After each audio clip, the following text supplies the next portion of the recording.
I met him 15 years ago.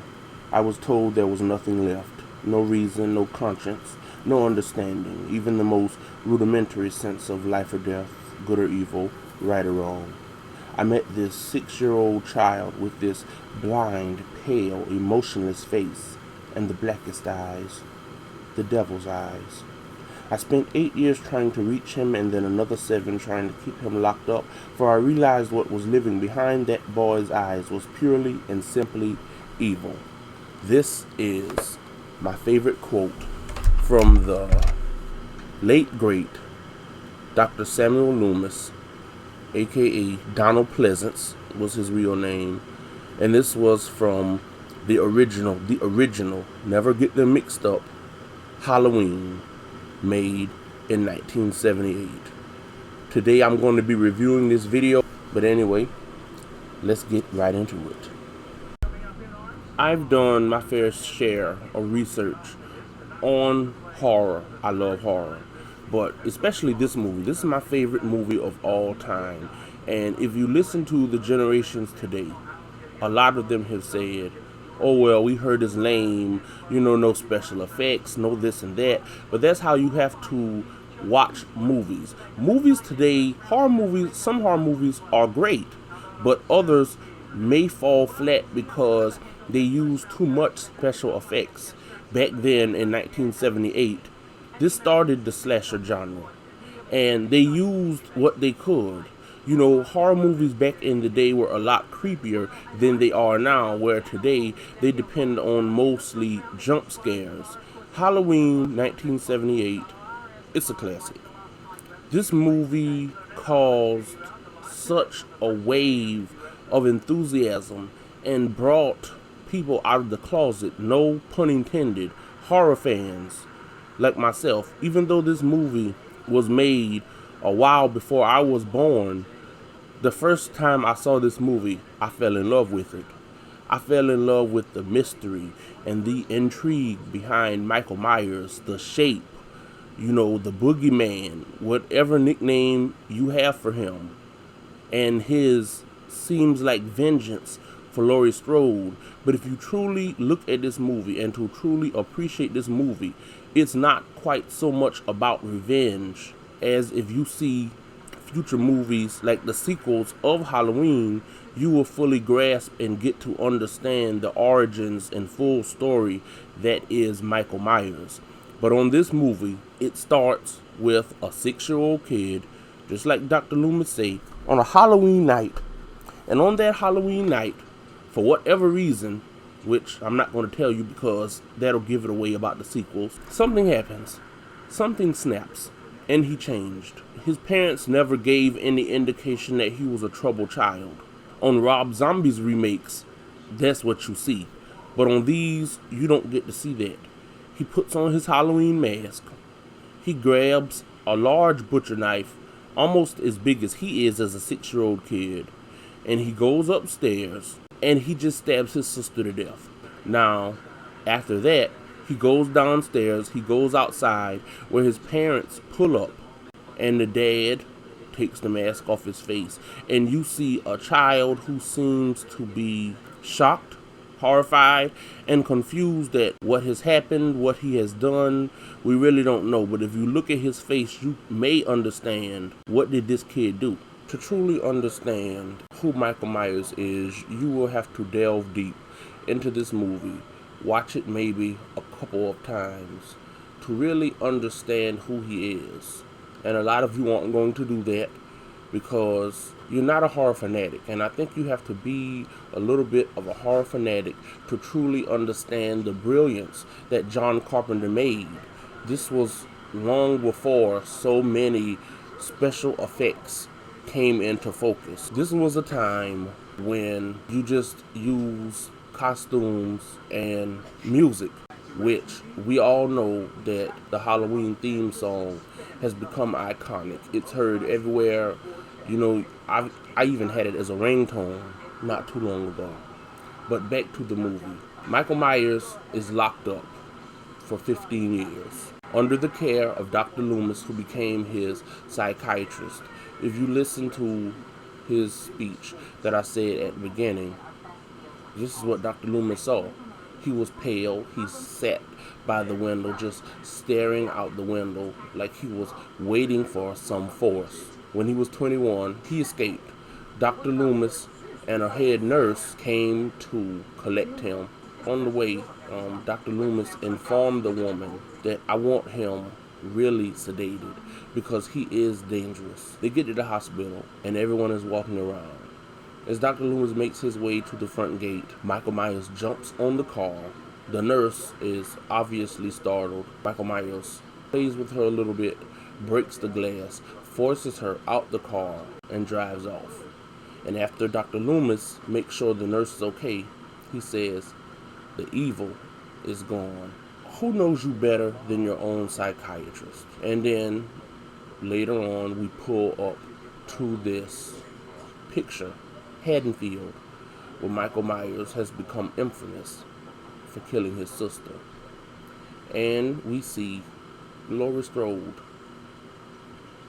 We don't quite realize why, but we will soon realize, not in this movie, why she is so important. The story essentially centers around Laurie and her fight to survive a night being terrorized by Michael Myers. I heard a lot of people say that this movie is a slow burn, which means it has a lot of filler material and it hits the climax, the exciting part near the end. I disagree. I think this movie is brilliant. I think John Carpenter the perfect mix of action and suspense and horror all through the movie. I like the fact that he used the first few minutes to get us to know who Michael Myers is. He's this kid that kills his sister. He escapes 15 years later. It draws you in and it keeps you captivated because even though it is some material that others might not find, easy or a little boring to watch, it keeps you glued to your seat because you want to know what's going to happen next. And in this case, we see Laurie and her father. He wants her to drop off the key because he's a real estate agent. And on the way, Laurie sees on the street Tommy Doyle. And he asks her, "Why are you going to school this way?" And he says, "I have to drop off a key to the Myers house." Tommy, Michael Myers is infamous. So Tommy automatically tells her, "No, this is the boogeyman's house. You can't go there. That's the Myers house. Awful things happen there at once." You know how little kids are. They tell each other these horror stories, but this happens to be a horror story that happens to be true. So Laurie goes and she puts the key on the front porch. And unbeknownst to her, someone is inside, breathing rather loudly. This is another way that John Carpenter keeps the audience enthralled. Now, I'm talking about filler materials, and I don't want to get you guys too bored, so I'm going to start speeding through this a little bit. Now, while at school, the most interesting thing that happens to Laurie is while she's in class studying Costings and Samuels, two people or two historians who had different ideas of what fate was. Laurie begins to look outside the school window, and she sees the car, the station wagon that was stolen from Dr. Loomis and the nurse, and she sees a man with a mask standing on the side of the car looking dead at her. This frightens her. She takes her mind off the man for 1 second as she answers a question the teacher asks her about Costings and Samuels, about fate. After she answers the question and she looks back, he's gone. And sometimes you're going to see Michael Myers seemingly move at superhuman speed. I mean, did he really have enough time to jump in the car, crank it up, and pull off without Laurie looking back, and then he's gone? But after school, Laurie meets up with her friends, Linda and Annie, and as they're walking home, talking about things that high school girls talk about, the car speeds by. Again, you see Michael looking at her. Annie says, "Hey jerk, speed kills." He stops for a second. He keeps going. Linda and Laurie chastise her, saying, "You're going to get us in big trouble." Linda, which is kind of her signature word on this movie, totally. They go back to talking about things that teenage girls talk about. And they drop Linda off at her house. And they keep walking. And shortly after they drop Linda off, Laurie looks forward and sees Michael standing in their way, but he ducks behind a wooden fence. And she informs Annie, that's the guy you yelled at. Annie runs forward, looks for him, and he's gone. Annie gets dropped off at her house. After this, Laurie goes home, and while she's in her bedroom, again, she sees Michael Myers standing in the backyard of her neighbor by the clotheslines. See, this is what John Carpenter does. He creates this horror, this quiet, suspenseful horror, which is so brilliant, which you really don't see anymore. It creeps you out because this is real life. This can happen in real life. You're being stalked. You've seen him on your way from school. You've seen him in school. Now you know he knows where you live. What can be more terrifying than that? This is really where it begins. After school, night falls. And when night falls, it's Halloween night. Laurie is babysitting Tommy. Annie is babysitting another kid. And Linda, up to no good, well, no good for what a teenager does. So, as Annie is babysitting Lindsay Wallace, I think it's across the street, she calls Laurie, and they get into a little argument because Annie has told Ben Traeger that Laurie has a crush on him. This gets Laurie upset, and Annie manages to make a deal with Laurie. If you watch Lindsay while I go and pick up my boyfriend Paul, who called on the phone, then I will consider talking to Ben Traeger in the morning. Okay, these are teenage girl problems. Of course, Laurie agrees. So, now Laurie is babysitting 2 kids. Annie goes back to Lindsay's house to pick up Paul. She goes to the car. It's locked. So she runs back inside to get the keys. She comes back, opens the door, and it's not locked anymore. And then all of a sudden, Michael Myers grabs her and strangles her. Just like that, with some great genius music and suspenseful music, that is the end of Annie. Let's move on to Bob and Linda. They have gone to the house. They plan on smoking, they plan on drinking and having sex. All things that teenagers think about doing in their lifetime. So after they have sex, very much like a cliche, Linda smokes a cigarette.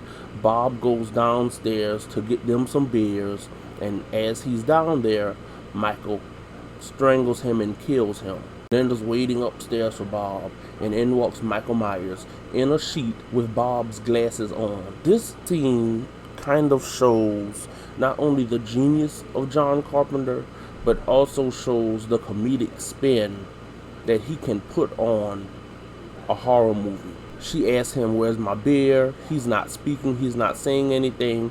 Unbeknownst to her, it's Michael Myers. She gets upset. She jumps on the phone to try to call Laurie. She turns her back on him while she is trying to call Laurie. Kind of in a sequence of screenshots, we see Laurie getting up trying to answer the phone. The minute Laurie answers the phone, Michael, yet again, he strangles Linda. Laurie hears all of these sounds. First she thinks it's Annie, and she gets all these sounds, and she gets a little nervous. She said, I'll kill you if this is a joke. Michael Myers is taking care of all of Laurie's friends. Paul survived because he was not in the movie and Annie didn't have a chance to pick him up. So, moving on, Laurie begins to make sure that the kids are asleep. She locks the door, and then she goes next door to check on her friends. This is where things take a turn for the worse. If you're in Laurie's shoes, she's looking, and she sees the dead bodies of her friends. She sees Bob, she sees Linda, and finally she sees Annie strewed out on the bed, arms out wide, and Judith Myers' grave is above her head. She freaks, she screams, she's upset. She's crying, she doesn't know what's going on, and as she goes in the hall, in the darkness of a doorway, she sees Michael Myers. As she's slowly walking away, he tries to stab her, but he gets the cloth on her right shoulder. She falls down the stairs, and this is when the Halloween music takes full effect and the real chase takes place. This is really what it's about. This is what we've all been waiting for whatever reason. We know that he's been after Laurie this entire time, and now they finally meet. Laurie's, she's running. She's trying to get away.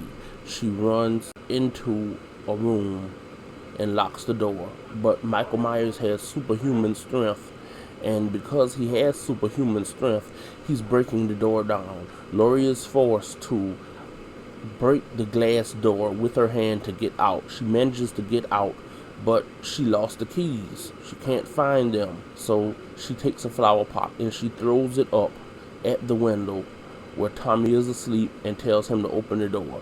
This is a kid. Even though I don't quite understand why he's moving so slowly, he doesn't hear the excitement in Laurie's voice, but he's taking his time, and he finally gets the door open. She freaks out.